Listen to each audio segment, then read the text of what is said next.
नमस्कार दोस्तों। मेरा नाम हरिमोहन है और कल हमने पहली क्लास ली थी नंबर सिस्टम की। आज दूसरी क्लास स्टार्ट करते हैं और यहाँ से आपके आगे को बताते हैं कि आपको कैसे करना है। तो एक मेरा क्वेश्चन है, स्टार्ट करते हैं पहले क्वेश्चन के साथ। और मैं आपको बताना चाहूँगा, मैं पूरी तरह से स्वस्थ हूँ। आई होप आप भी सभी लोग अच्छी तरह से होंगे और अच्छी तरह से अपनी पढ़ाई करते रहेंगे। और पढ़ाई में एक बात जरूरी है, आपको कंटिन्यूसली रेगुलर रखनी है, मतलब लगातार प्रयास करते रहना है। ऐसा नहीं है कि आज मेरी समझ में नहीं आ रहा, आज मैं पढ़ना बंद कर देता हूँ, कल देखता हूँ। कल किसी की नहीं होती है। पढ़ाई रोज प्रत्येक दिन कंटिन्यू तरीके से करनी है। और हाँ, अपनी सेहत के साथ में अपनी सेहत का भी ध्यान रखना है। तो स्टार्ट करते हैं हम आज की क्लासेस। आवाज आ रही है ना आपको प्रॉपर तरीके से? चलो आज की क्लास फिर स्टार्ट करते हैं। एक क्वेश्चन है, मैं आपको बताता हूँ।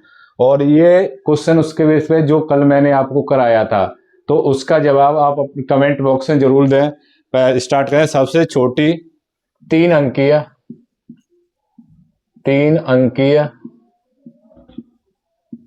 अभाज्य संख्या और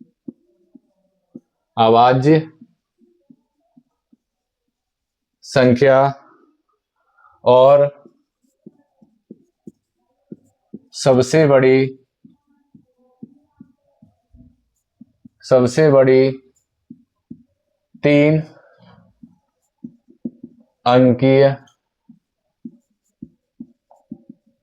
अभाज्य संख्या का योग क्या होगा? और मैं आपको बताना चाहूंगा, ये क्वेश्चन है दिल्ली पुलिस 2023 की फर्स्ट शिफ्ट में आया था।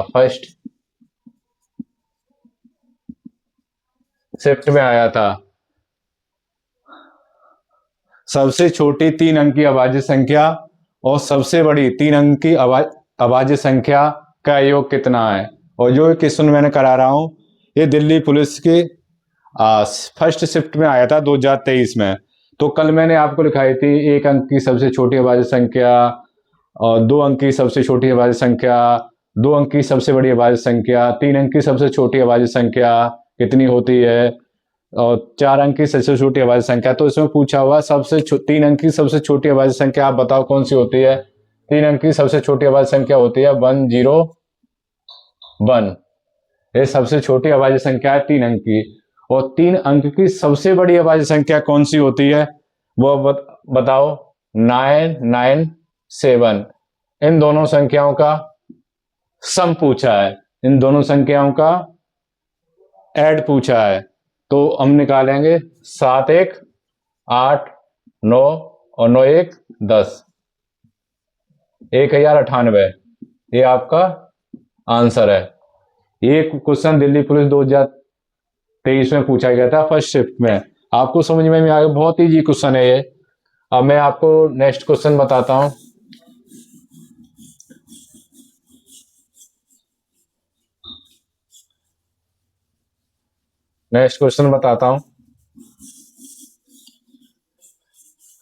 और क्लास आपकी ठीक से चल रही होगी और ये कारवा ऐसा ही बढ़ता जाएगा। और आपसे मैं एक ही निवेदन करूंगा कि हमारे YouTube channel SJN exam class को सब्सक्राइब करें, बेल आइकन को दबाएं, जिससे आपको प्रॉपर तरीके से नोटिफिकेशन मिल सके। इससे होता कुछ भी नहीं दोस्तों, इससे हमें मोटिवेशन मिलता है और हम इससे और ज़्यादा मेहनत करने की कोशिश करेंगे, जिससे आपको प्रॉपर तरीके से सारी चीज़ें समझ में आए। अब हम आपको बताते हैं को प्राइम नंबर। कल ये बताना रह गया था, को प्राइम नंबर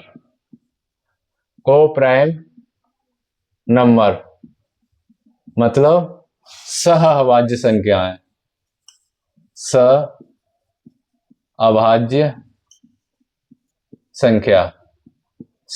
संख्या कौन सी होती है?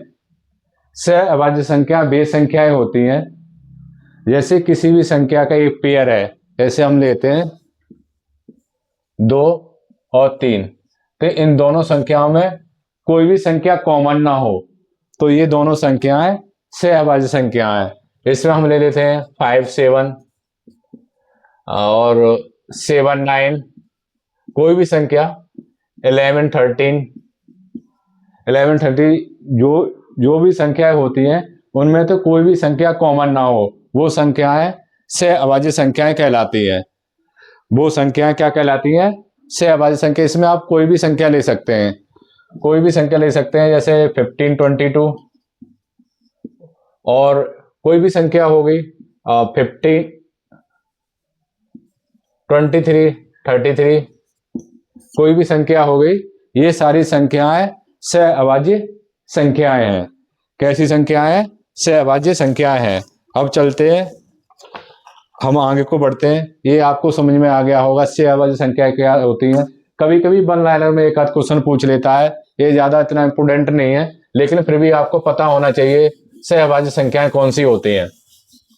आपने सबने नोट कर लिया होगा, अगर नोट ना कर पाए तो वीडियो को पुश करके आप इसे नोट कर लेना।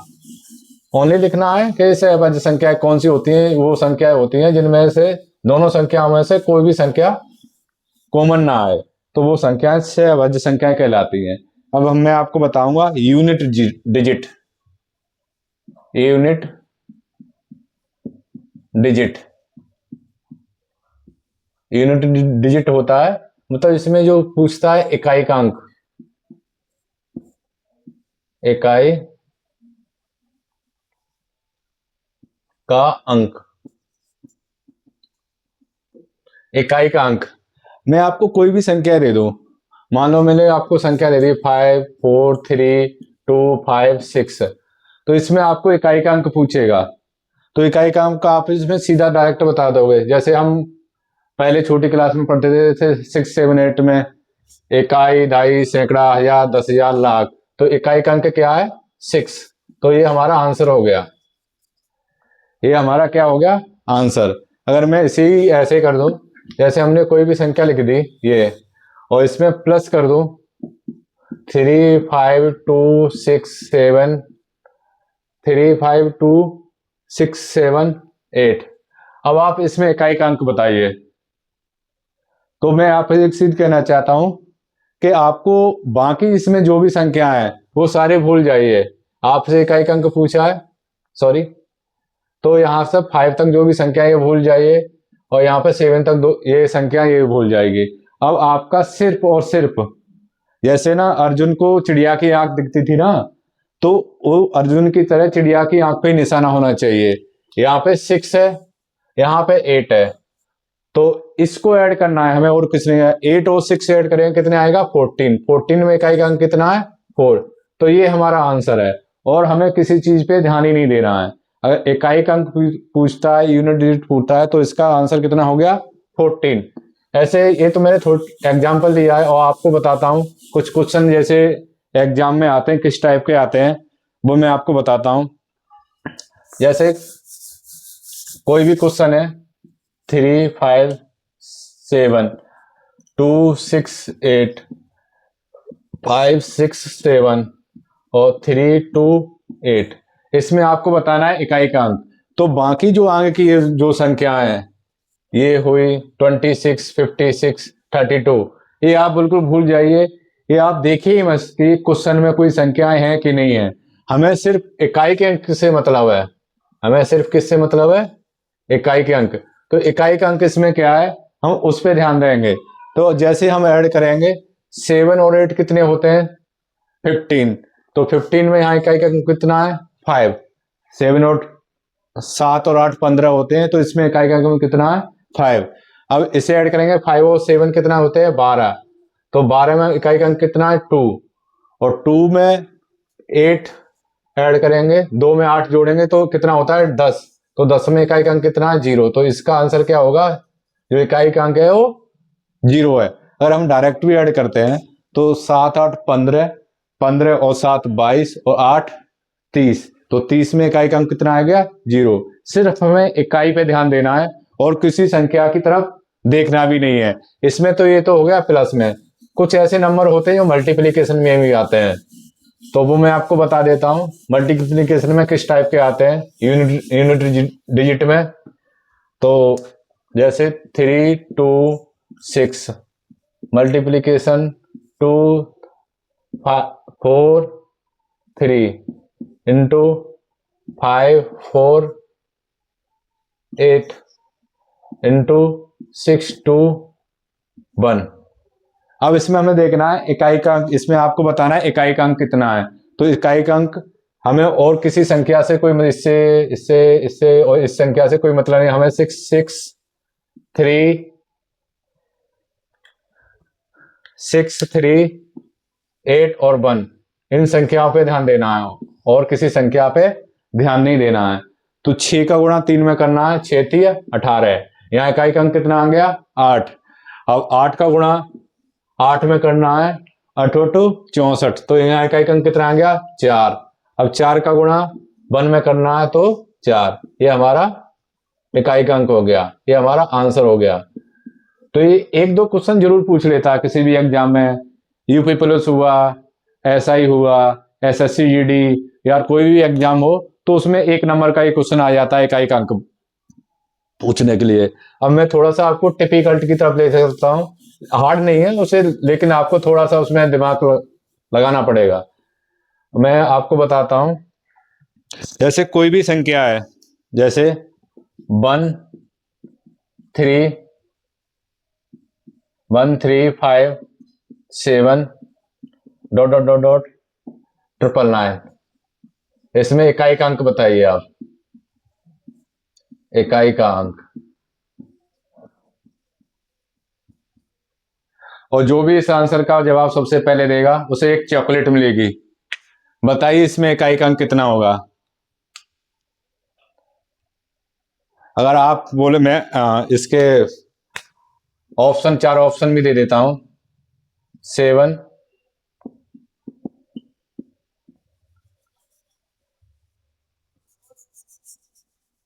7 6 5 और फोर्थ ऑप्शन है 9। बताइए इसमें से कौन सा अंक इकाई का अंक होगा। मैंने 4 ऑप्शन भी दे दिए आपको। चलो मैं आपको बताता हूं इसमें कौन सा अंक इकाई का अंक होगा। एक छोटा सा कॉन्सेप्ट है वो मैं आपको बताता हूं। हर कोई भी संख्या, इसमें आप देखेंगे, आपने एक चीज नोटिस की होगी, इसमें जो भी सारी संख्याएं हैं वो ऑड संख्याएं हैं। 1 3 5 7 एंड आगे भी जो भी संख्याएं आएंगी वो सारी ऑड संख्याएं आ रही हैं। कोई भी संख्या इवन संख्या नहीं है। कोई भी संख्या, आगे 9 आएगी, कोई भी संख्या इवन संख्या नहीं है। अगर कोई भी संख्या इवन संख्या नहीं है तो आप एक नोट में लिख लो, एक नोट में नोट कर सकते हो। इसमें आपने देखा है एक जो अंक आ रहा है 5, 5 एक ऐसी संख्या है जिसे अगर 5 प्लस, मैं इधर ही लिख देता हूं, उधर शायद आपको दिखाई नहीं दे रहा होगा। 5 एक ऐसी संख्या है नोट में 5 इंटू ऑड, 5 को किसी भी ऑड संख्या के साथ मल्टीप्लाई करते हैं तो इकाई का अंक हमेशा 5 ही आएगा। और 5 को अगर किसी इवन संख्या के साथ मल्टीप्लाई करते हैं तो उसका अंक हमेशा 0 ही आएगा। मैं आपको एग्जांपल देके ही समझाता हूं। जैसे 5 का मल्टीप्लाई करें आप 1 में, 5 आएगा। 5 का मल्टीप्लाई करें 3 में, 5 3 15, फिर भी 5 आएगा। अब 5 का मल्टीप्लाई करें 5 में, 5 25, फिर भी इकाई का अंक 5 आएगा। कोई भी संख्या ले लो, 5 का मल्टीप्लाई करें 7 में, फिर भी उसका जो इकाई का अंक है वो 5 ही आएगा। ऐसे ही मैं आपको बताऊं, अगर 5 के किसी भी इवन नंबर के साथ मल्टीप्लाई करते हैं तो उसका हमेशा 0 आता है। 5 का मल्टीप्लाई करें 2 में, 10 आएगा, इकाई का अंक 0। 5 का 4 में करें 20 आएगा, इकाई का अंक 0। 5 का 6 में करें 30 आएगा, इकाई का अंक 0। इसका इसलिए मैंने आपको बताया, अगर 5 को किसी भी संख्या के साथ, 5 को किसी भी अभाज्य संख्या के साथ मल्टीप्लाई करते हैं तो 5 ही आता है, और अगर किसी भी भाज्य संख्या के साथ मल्टीप्लाई करते हैं तो 0 आता है। अब आप इसमें देखिए जो भी सारी संख्याएं हैं, इसमें जो भी सारी संख्याएं हैं वो सारी ऑड है, तो इसका आंसर क्या आएगा, जो इकाई का अंक क्या आएगा 5, तो इसका सही जवाब क्या है 5, ये इसका आंसर है। क्या आंसर है? उम्मीद करता हूं आपको अच्छी तरह से समझ में आ गया होगा, इसमें इतनी कोई डिफिकल्टी की बात नहीं है। अब चलते हैं नेक्स्ट क्वेश्चन की तरफ, और मैं आपको ये बताना चाहता हूं कि आप हमारे चैनल को सब्सक्राइब जरूर करें, जिससे हमें और ज़्यादा मोटिवेशन मिले और हम दुगनी मेहनत के साथ आपको और अच्छे से अच्छा कंटेंट दे सकें। अब नेक्स्ट क्वेश्चन है आपके लिए, जैसे ये तो हो गए जोड़ने वाले और गुणा करने वाले क्वेश्चन। कुछ क्वेश्चन ऐसे भी आते हैं, कुछ क्वेश्चन ऐसे भी आते हैं जो जिनके ऊपर क्या नाम है, स्क्वायर भी होता है, घात भी होती है, तो मैं वो आपको बताऊंगा कि उसमें आपको कैसे करने हैं। जैसे एक क्वेश्चन लेता हूं आपको, बहुत ही सिंपल सा क्वेश्चन है, ये थोड़ा सा हटा देता हूं तो ऊपर से लिखना स्टार्ट करें।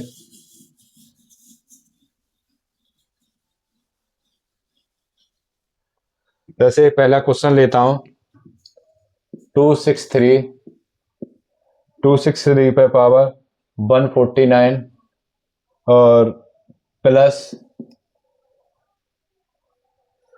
263 पे पावर 150 प्लस 263 पे पावर 151, 152 कर देते हैं, 152। तो इसका आंसर बताइए, इसका आंसर क्या आएगा, इसका आंसर क्या आएगा बताइए। तो इसका वो मैंने बताया था ना आपको, अर्जुन की आंख दिखनी चाहिए, हमें इकाई का अंक देखना है। क्या देखना है? इकाई का अंक, ओनली इकाई का अंक देखना है।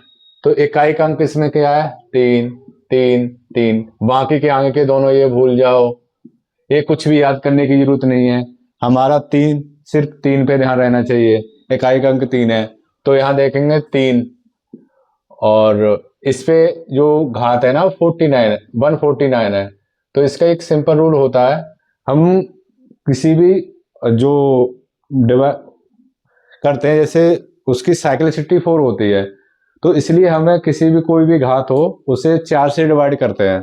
तो 4 से डिवाइड करेंगे, तो अगर हम इसको डिवाइड करेंगे तो लास्ट के 2 अंक देख लेते हैं, लास्ट के 2 अंक को 4 से डिवाइड करते हैं तो कितना आएगा, 4 एकम 4, 4 दूनी 8, 3 पे घात 1 प्लस यहाँ पे 3 है, तो इसे 4 से डिवाइड करेंगे, 4 एकम 4, 1 बचा, 4 दूनी 8, 1 बटा 4 दूनी 8, तो 2, जो शेषफल बचता है उसे हम लिखते हैं, क्या शेष बचा हुआ है, 2 शेष बचा हुआ है।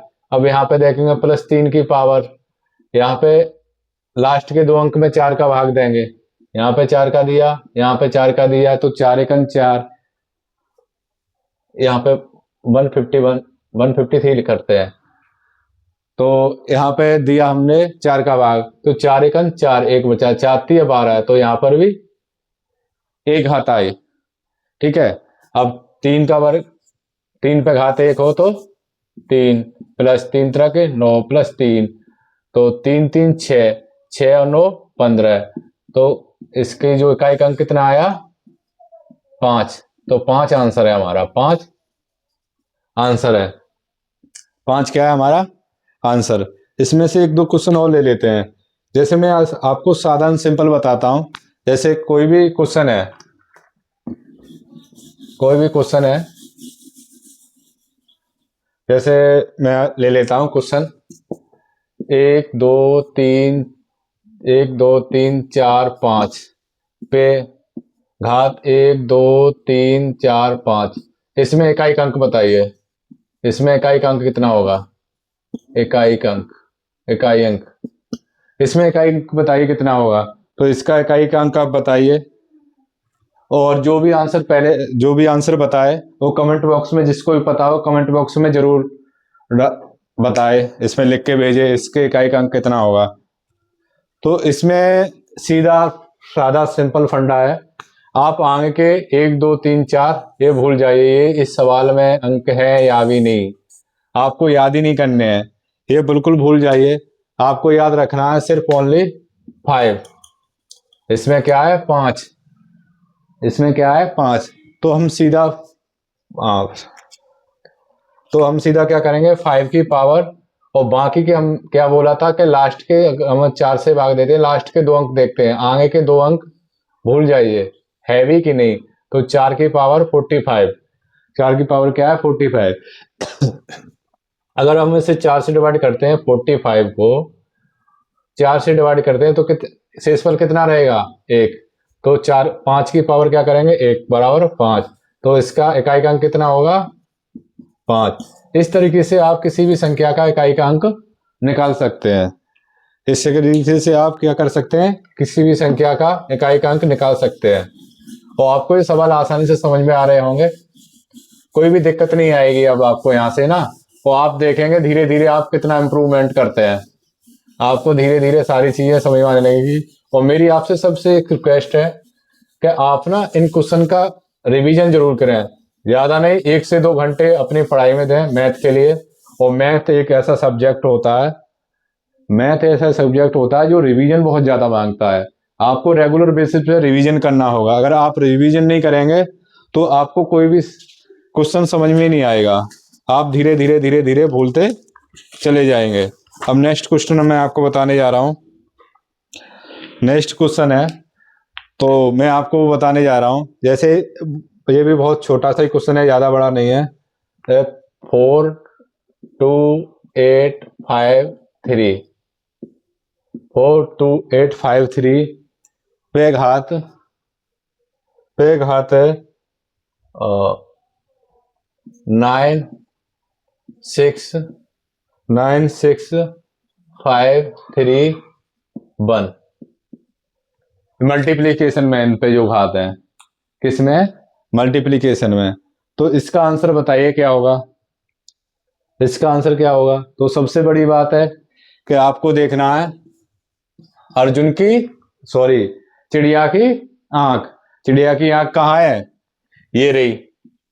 आपको सिर्फ और इस नंबर पर निशाना रहना चाहिए, बाकी के नंबर आपको दिखाई भी देने चाहिए कि कोई नंबर है कि नहीं है। आपको सिर्फ और सिर्फ चिड़िया की आंख दिखनी चाहिए। तो चिड़िया की आंख आपको दिख रही है 3 है। अब हम देखेंगे यहाँ पे ये क्या बवाल दिया हुआ है। पहले तो सीधी एक संख्या दे देते थे, उसके लास्ट के 2 अंक हम देखते थे, 4 से डिवाइड करते थे, जो शेषफल बचता था उसके घात पे लगा के आंसर आ जाता था। लेकिन इस बार तो ये बड़ा ही पेचीदा सवाल कर दिया। तो आपको ज्यादा पेचीदा होने की जरूरत नहीं है, हमें 4 से डिवाइड करना है, यहाँ पर भी 4 से डिवाइड करना है। अगर हम 4 से डिवाइड करते हैं, पहले 4 से 9 को डिवाइड करते हैं, तो 4 से हमने 9 को डिवाइड किया तो 4 दूनी 8, यहाँ क्या है एक शेषफल बचा, कितना बचा 1, ऊपर लिख देता हूं, यहाँ एक शेषफल बचा। फिर 4 से हमने 6 को डिवाइड किया, यहाँ 2 बचा, 4 एकन 4, 2 बचा। फिर 5 को डिवाइड किया हमने, इसे ऐसा करते हैं, इसे ऐसे कर देते हैं, 5 तिया 15, 5 तिया 15, 5 तिया 15, 15 को 4 से डिवाइड करेंगे तो 4 तिया 12 और 3 15, 12 और 3 15, कितने हो गए 15 हो गए। अब इसको करें 3 दूनी 6, 6 को 4 से डिवाइड करेंगे तो कितना बचेगा 2, तो 3 पे घात 2 इज इक्वल टू 3 गुणा 3 इज इक्वल टू 3 तरह के 9। ये आंसर हो गया हमारा। किसी भी संख्या को हम छोटे छोटे फॉर्म में तोड़ के और प्रॉपर तरीके से कर सकते हैं। अब आगे बढ़ते हैं, ज्यादा टाइम ना वेस्ट करते हुए। और आपको ये सारी चीजें समझ में आ रही होंगी, ये इतनी टिपिकल चीजें नहीं है, नॉर्मल जो सो हम दूसरी तीसरी क्लास में पढ़ते थे, गुणा और भाग है। क्या है, गुणा और भाग। अब हम आपको नेक्स्ट क्वेश्चन बताएंगे, फैक्टर। फैक्टर क्या होते हैं। फैक्टर। फैक्टर, फैक्टर का मतलब गुणनखंड। गुणनखंड, गुणनखंड, गुणनखंड की तरफ आपको लेके चलते हैं। तो इसमें स्टार्ट करने से पहले मैं आपको कुछ चीज, दो चार चीजें बेसिक बता देता हूँ। इसमें जो क्वेश्चन बनते हैं वो किस चीज पे बनते हैं। एक ही क्वेश्चन में आपको सारे कॉन्सेप्ट क्लियर कर दूंगा और आपको प्रॉपर तरीके से समझ में भी आएगा। एक ही क्वेश्चन में आपके सारे कॉन्सेप्ट क्लियर कर दूंगा। जैसे इसमें जो क्वेश्चन बनते हैं वो पूछते हैं, पहला number, NUMBER, number of factor. Number of factor मतलब गुणनखंडों की संख्या। गुणनखंडों की संख्या, गुणनखंडों की संख्या। इसमें जो दूसरा क्वेश्चन बनता है, नंबर ऑफ इवन फैक्टर। तीसरा क्वेश्चन बनता है नंबर ऑफ ऑड फैक्टर। चौथा क्वेश्चन बनता है sum of factor. Sum of factor. आप ये सारी चीजें नोट करते हुए चलें, और आपको प्रॉपर तरीके से फिर एक क्वेश्चन में ना आपको सारी चीजें करा दूंगा तो आपको समझ में भी आएगा। अब आप कह रहे हो कि number of factor, number of even factor, number of odd factor और सम ऑफ फैक्टर, तो आप बोलोगे इसके सर फिर इसके ये भी पूछ सकता है, sum of even factor, and sum of odd factor, and sum of odd factor. हाँ बिल्कुल पूछेगा, ये भी पूछेगा। तो इसमें आपको 1 2 3 4 5 6 मतलब एक सवाल, एक क्वेश्चन में आप 6 क्वेश्चन का आंसर दे दोगे और एक ही क्वेश्चन में मैं आपको सारी चीजें समझा दूंगा। इसमें एक लास्ट और होता है, product of factor. Product of factor, इसमें एक और क्या होता है, प्रोडक्ट ऑफ फैक्टर। तो इसमें एक मैं क्वेश्चन आपको बताता हूं, उसी से आपको सारी चीजें समझ में आ जाएंगी। क्या सारी चीजें समझ में आ जाएंगी। एक पहले एक ऐसा फैक्टर लेते हैं जिसके अगर हम फैक्टर करते हैं तो 3 अंक है, ना कि 2। वैसे 2 से भी समझा सकता, पहले आपको 2 से ही बता देता हूं फिर 3 पे लेके चलता हूं। पहले आपको 2 से ही बता देता हूं फिर 3 पे लेके 3 पे चलते हैं। हाँ स्टार्ट करते हैं। जैसे कोई भी संख्या है 32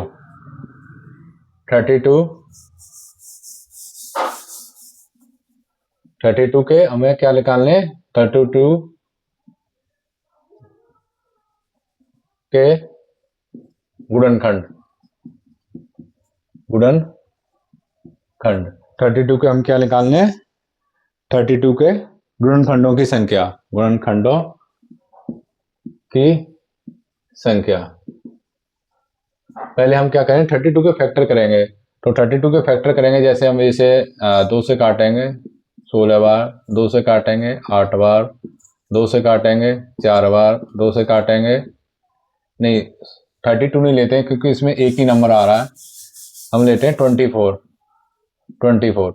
को 2 से काटेंगे 12, 2 से काटेंगे 6, 2 से काटेंगे 3 और 3 से एक बार। तो इनके ये गुणनखंड हो गए। ये आपने करे हुए होंगे 9th 10th में, बड़े इजीली तरीके से बताए जाते हैं। तो ये क्या हो गए, इनके गुणनखंड हो गए। तो हम ये कहते हैं 1 2 3, तो 2 की पावर 3 इंटू 3 की पावर 1। तो इसी में मैं आपको सारी चीजें बता दूंगा। अभी तो बहुत छोटा क्वेश्चन है, बड़े बड़े क्वेश्चन भी आते हैं एग्जाम में, तो इसमें आपको बता दूंगा। सबसे पहले बताऊंगा गुणनखंडों की संख्या। गुणनखंडों की संख्या, मतलब total factor, number of total factor कितने होते हैं। तो नंबर ऑफ टोटल फैक्टर पूछे तो हमें इसमें ध्यान देते हैं कि 2 की पावर कितनी है, 3, दो यहाँ 3 की पावर कितनी है, 1, 2 की पावर कितनी है, 3, और 3 की पावर कितनी है, 1। तो 2 की पावर 3 है, तो 3 का 1 ज्यादा 4, और 2 का 1 का 2, 1 का 1 ज्यादा कितना होता है, 2। मतलब जो भी पावर है उसमें +1 करके मल्टीपल कर देना है, उसमें +1 करके क्या कर देना है, हमें मल्टीपल कर देना है। उसमें +1 करके मल्टीपल करेंगे तो ये कितना आएगा, 8। कितना आ गया, 8। अब इसका ये 8 आ गया। अब इसका निकालेंगे इवन गुणनखंड। क्या निकालेंगे हम इसका, एक minute, number of even factor, number of even factor. इसके इवन फैक्टर क्या होंगे, इसके इवन फैक्टर क्या होंगे, बताइए इसके इवन फैक्टर क्या होंगे। तो जो इसमें इवन है उससे तो हम ऐसा ही ऐसा रहने देंगे, इसमें जो इवन है उससे कोई भी छेड़छाड़ी नहीं करेंगे। उससे 3 है तो 3 के 3 ले ले, लेकिन ऑड में 1 बढ़ा के लिखेंगे। तो इवन फैक्टर हो गए इसके 6, और ऑड फैक्टर कितने हो जाएंगे इसके, ऑड फैक्टर के कितने हो जाएंगे।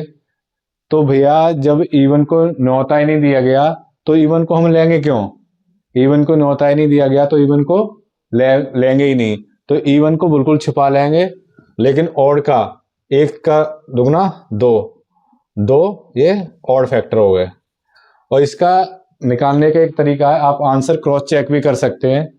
अगर 6 और 2 मिला के ये टोटल गुणनखंडों के बराबर आ रहा है तो हमारा आंसर ठीक है। तो हमारा आंसर क्या है, ठीक है। तो ये आपको समझ में आ गया होगा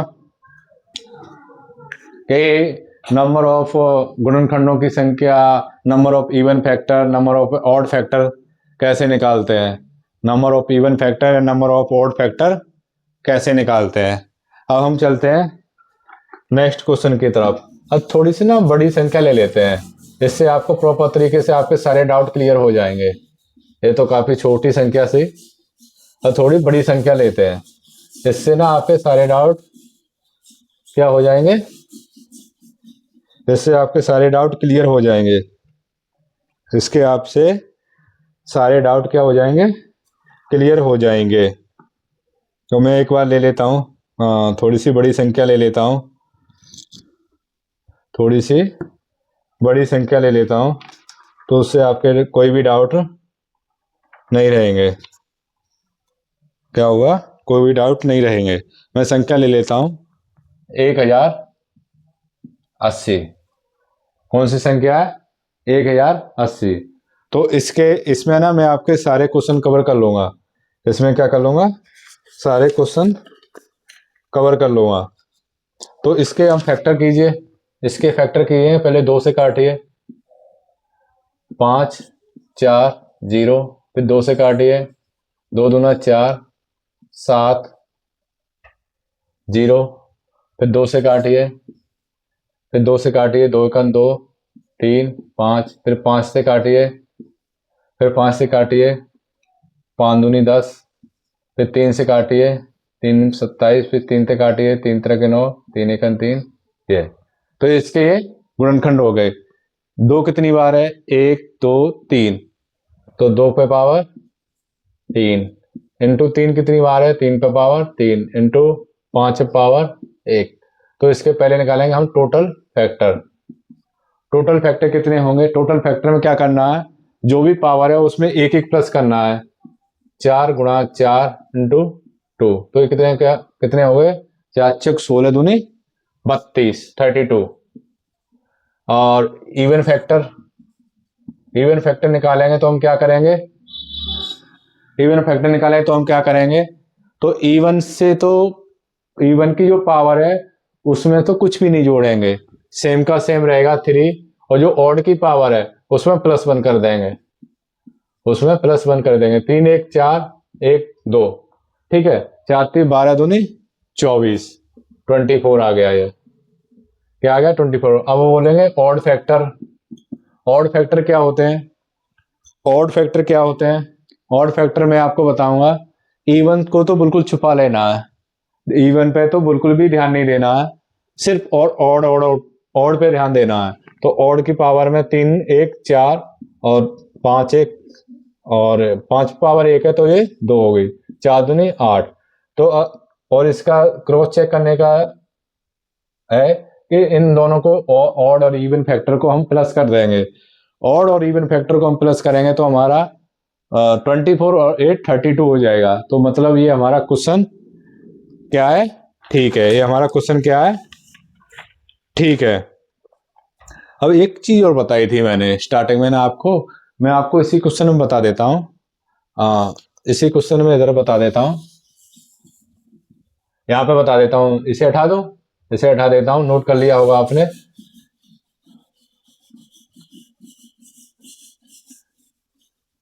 इसे हटा देता हूँ कि सम ऑफ फैक्टर, स्टार्टिंग में मैंने आपको बताया था कि सम ऑफ फैक्टर कैसे निकालते हैं। सम ऑफ फैक्टर मतलब गुणनखंडों का योग, गुणनखंडों का योग। सम ऑफ फैक्टर कैसे निकालते हैं वो मैं आपको बताऊंगा। तो सम ऑफ फैक्टर के लिए यहां से स्टार्ट करते हैं। अगर 2 की पावर है 3, तो स्टार्ट कहाँ से हुई होगी? 2 की पावर, 2 की पावर 3 है तो स्टार्ट कहाँ से हुई होगी? तो सबसे पहले स्टार्ट हुई 2 की पावर 0, और जहां तक ये पावर है वहां तक लेके जाएंगे प्लस करके। प्लस 2 की पावर 1, 2 की पावर 2 और प्लस 2 की पावर 3, ठीक है। ये हो गई। अब करेंगे हम, अब क्या करेंगे? अब आगे 3 पे, तो 3 भी यहां से स्टार्ट हो गई। 3 की पावर 0, 3 पे पावर 1, 3 पे पावर 2 और 3 पे पावर 3 इंटू, अब 5 से, ये भी 0 से स्टार्ट करेंगे। 5 की पावर 0 प्लस 5 की पावर 1, ठीक है। ये समझ में आया आपको प्रॉपर तरीके से? ये समझ में आ गया होगा, इसमें कोई दिक्कत नहीं आई होगी आपको। अब हम इसे ऐड करेंगे। अगर किसी की भी पावर 0 हो तो आपने पढ़ा होगा उसका मान हमेशा 1 होता है। किसी की पावर 0 हो, पहले हम पढ़ते थे a की पावर 0 बराबर 1, तो किसी की पावर 0 उसका मान क्या होता है? 1 होता है। तो 2 की पावर 0 उसका 1, 2 का पावर 1, 2 दूना 4 और 2 दूना 4 दूनी 8। ऐसे ही 3 की पावर 0 1, 3 3 तरह के 9, 3 27, ऐसे 1 प्लस 5। तो ये हो गया।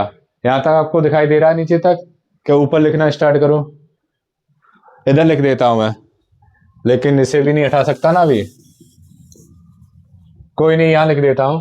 इसे ऐड ही करना है। 8 और 4 12, 13 14 1 15 मल्टीप्लाई। अब इसे ऐड करते हैं। 27 और 3 30, और 30 और 3 30 और 9 39 1 40, 40 और 5 1 6।